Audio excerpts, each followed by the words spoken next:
To everyone who's ever put their hand on a hot power supply, replaced a piece of equipment early, faced a nuisance tripping on an industrial process, seen a flickering light in your house, or if you're like me, had their home solar inverter trip off erratically, hoping that your investment would be not thwarted by whatever was going on inside that box. Well, unfortunately, my only conclusion is that ghosts are real.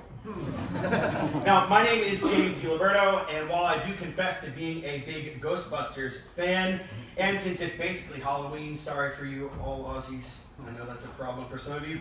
My day job is the CEO of AZO and the chief engineering geek of the AZO group, and the ghost I want to talk to you about today is power quality, which increasingly haunts our industry in our pursuit of decarbonization. It's the invisible, mostly silent phantom roadblock getting in the way of electrification and the urgency of achieving net zero emissions by 2035. So, who you gonna call? Well, small plug, at least context of what I'm talking about. At AZO, my company, we specialize in 3 solution elements in this area: system integration, energy IoT, and lifecycle services. Taking advantage of fundamentally our mission, which is to bring technology together to enable global energy transformation, which requires 4 things to address this problem: energy management skills, electrical engineering skills, power automation skills, and experience with digital systems. Now, in this talk, my colleague Cara and I are going to briefly introduce the challenges the power grid faces with the rapid expansion of renewables, EVs, DERs, and explain how power quality in this domain is largely unseen, but a major impediment for achieving our electrification goals, which is the point of this session. So if in the room today, if you're a designer, an operator, an engineering team leader, you are on the front lines of electrification, and power quality is a new strategic imperative. I'm just going to fly this ghost around here a little bit. So, of course, power quality is not an actual ghost, but it is a description of the ability of the electrical grid to supply clean, stable, and reliable power to you and I as customers and to consumers. Its effects impact everyone who consumes, produces, distributes, and transmits electricity. And it impacts RESI, C&I, and utility electrification initiatives. Unfortunately, this is the new strategic imperative we must all learn about. Now, power quality, obviously not a ghost, but it manifests itself in a bunch of different ways, whether that's harmonics, transients, sag, swells, flicker, and more increasingly, frequency in stability. These cause many of the issues that I described in my opening comment, and a lot of these are even caused by the electrification of loads. So what do we do about it? Well, most renewable resources that are variable renewable resources, VRE, some of those actually contribute to the variability in the power grid, but amazingly, as you'll hear from Cara, have an equal role to play by operating them properly to actually support corrective action. And that's really what we want to talk about today. And I want to congratulate, even the last week, Pacific Blue has recently installed, for example, a community battery whose main job is to provide very fast frequency responses, which is a brand new market. And guess what? FCAS is there to help correct power quality challenges so that we can continue to electrify. That's just an example. So let's just talk about, because I don't know who's in the room today, let's talk about RESI for just a second. For example, voltage variability.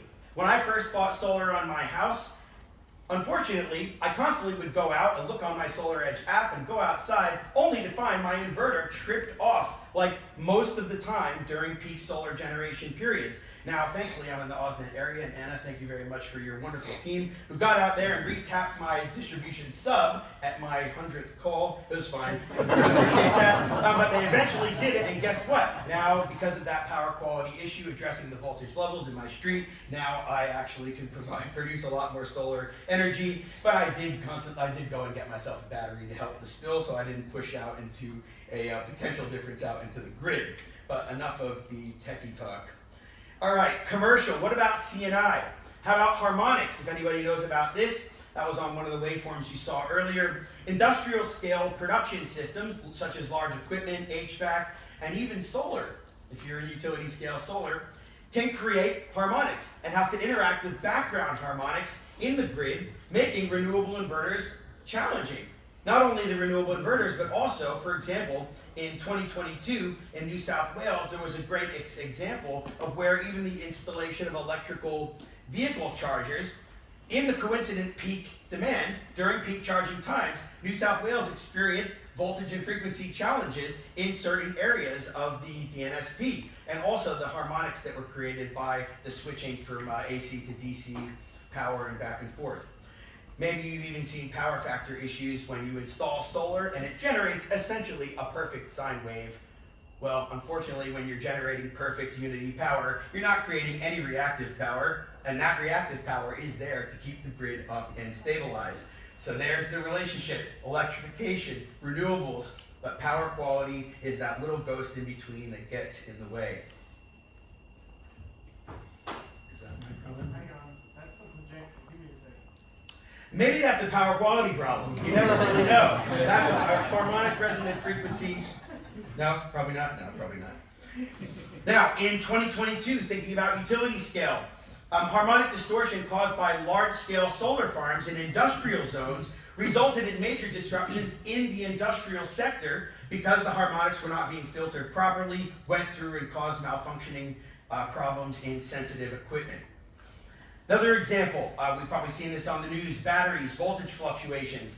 These rapid responses of batteries trying to make money, to be honest, most of the time, they respond very quickly, but guess what? Those fast responses, while sometimes they're there to provide stability, sometimes those fast responses, if you don't have a good control system or a good control algorithm, can actually contribute to the power quality problem that they're actually trying to solve, which is just fantastic to think about.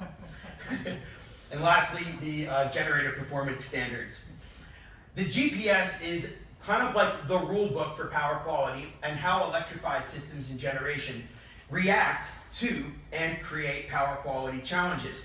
The GPS standard mandates that all new generators meet stringent power quality and ride-through requirements. Ride-through is not like surfing. Ride-through is like when there's one of those waveforms that were on the screen before, the generator must ride through the fault and keep generating, because VRE, when it trips offline, causes more power quality problems. And you see these things multiply, and creating things like the 2016 blackout in South Australia.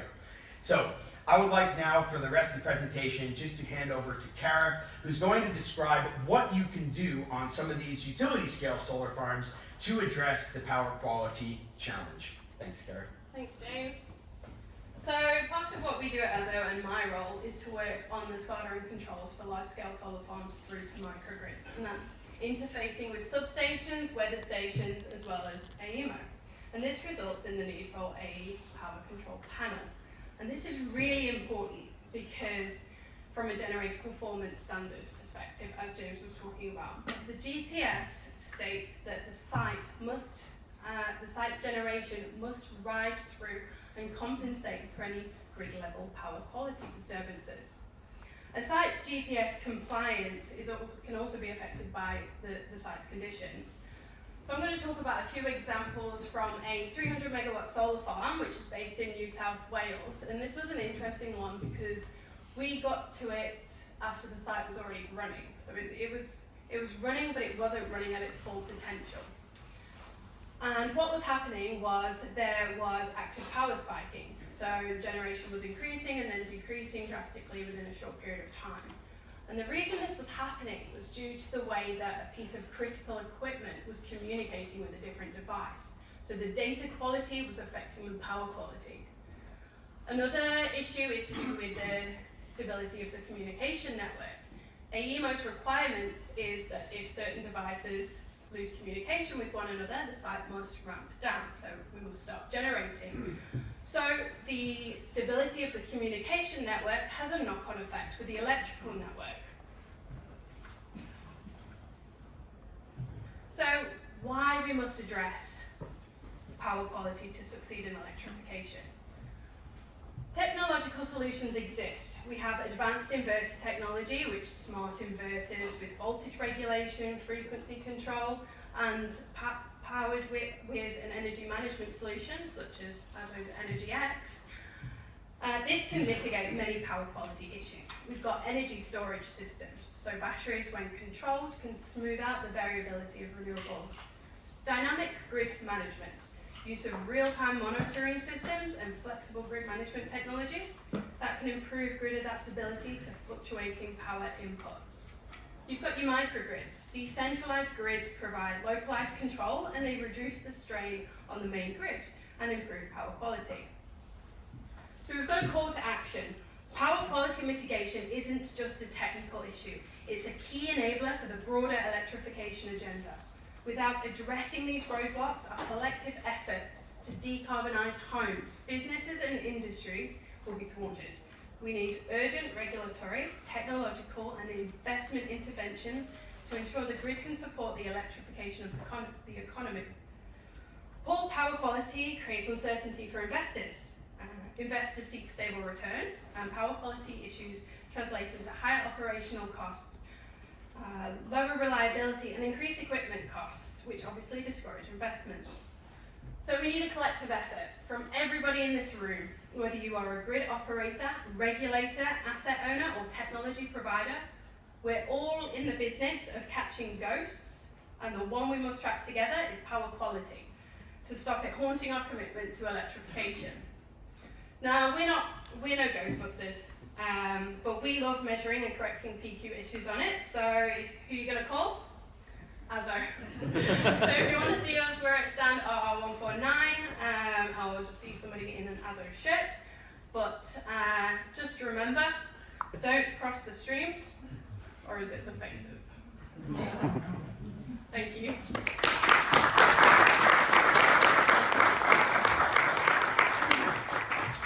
Thank you, Cara and James, and sorry about your solar inverter, but the power quality of the slide was definitely City Power powerful, so I can't say anything. But